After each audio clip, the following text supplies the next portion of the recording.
The rich rule over the poor, and the borrower is slave to the lender. This proverb reminds us that when we owe money, we can feel trapped, much like a bird in a cage. It's a gentle nudge to live within our means and avoid unnecessary debt. Imagine planting a garden. If you water it wisely, it'll flourish without overgrowing. But too much water, like too much debt, can drown the roots. So nurture your finances with care and watch them bloom without burden. Keep your lives free from the love of money and be content with what you have. This verse is a sweet reminder that true happiness doesn't come from wealth. Think of it like a cozy quilt. Each patch represents the blessings we already have. When we focus on these blessings, we find warmth and contentment. Chasing after more money is like running after a mirage in the desert. It always seems close, but never truly satisfies. And my God will meet all your needs according to the riches of His glory in Christ Jesus. This verse reassures us that God knows our needs and will provide for us.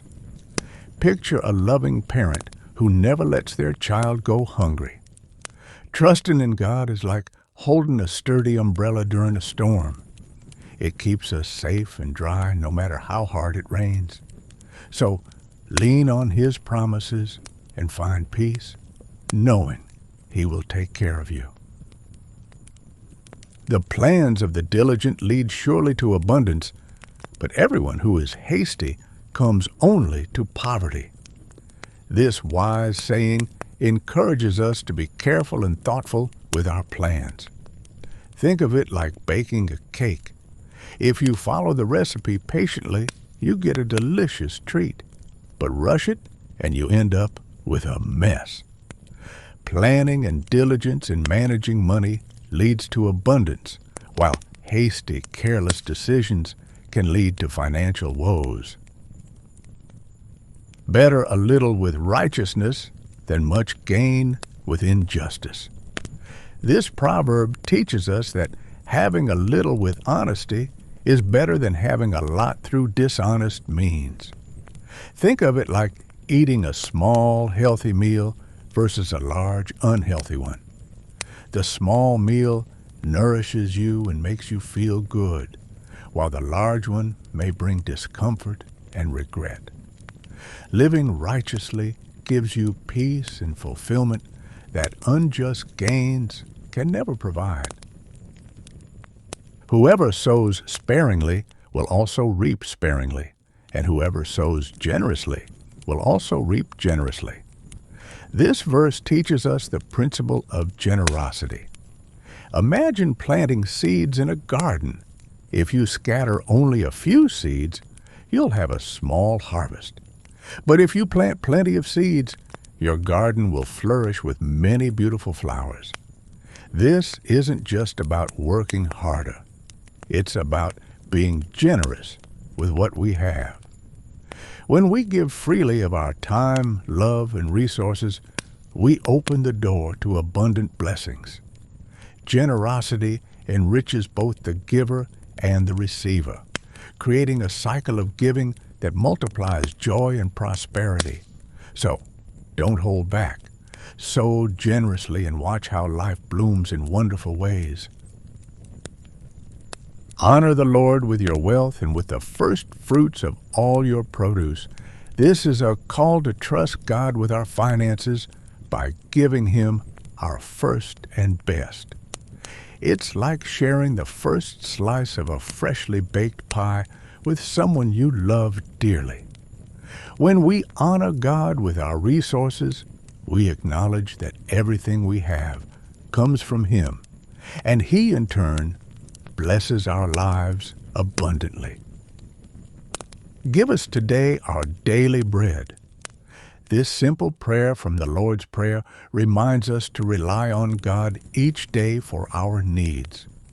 It's like asking for just enough bread to satisfy our hunger for today, trusting that tomorrow's needs will also be met. By focusing on today and trusting God for tomorrow, we can avoid the anxiety that comes from worrying about the future. The blessing of the Lord brings wealth without painful toil for it. This proverb highlights that true blessings and prosperity come from the Lord without the stress and strain often associated with wealth. Imagine having a high-paying job that demands all your time and energy, leaving you no moments to enjoy with your loved ones. That kind of toil drains your spirit, even if it fills your bank account. God's blessings, however, are like receiving a beautiful gift that brings joy without any strings attached.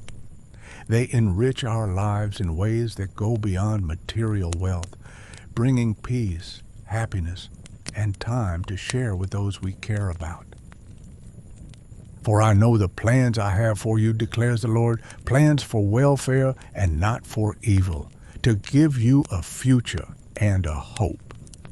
This verse reassures us that God has a good plan for our lives filled with hope and a bright future. It's like a master artist who has envisioned a beautiful masterpiece while he's still working on it. Even if we can't see the full picture now, we can trust that God's plans for us are good and will lead to our ultimate well-being. Trust in the Lord with all your heart and lean not on your own understanding. This verse encourages us to rely on God's wisdom rather than our own. It's like following a trusted guide through a dense forest. Even if we don't know the way, the guide does. By trusting in God, we can navigate life's complexities with confidence, knowing He will lead us in the right direction. A good name is more desirable than great riches. To be esteemed is better than silver or gold. This proverb teaches us that integrity is worth more than any amount of money. Think about those who chase quick riches by compromising their values, like selling their dignity, body, and principles, or scamming others. They may earn money, but they lose something far more precious, their esteem and soul. It's like building a house on sand. It will crumble when the storms come. A good name and the respect of others are treasures that no amount of money can buy. No one can serve two masters. You cannot serve both God and money. This verse reminds us to keep our priorities in order. It's like trying to walk in two different directions at the same time. You can't do it. By choosing to serve God rather than being obsessed with money, we find true fulfillment and purpose in life. Focus on what truly matters, and the rest will fall into place.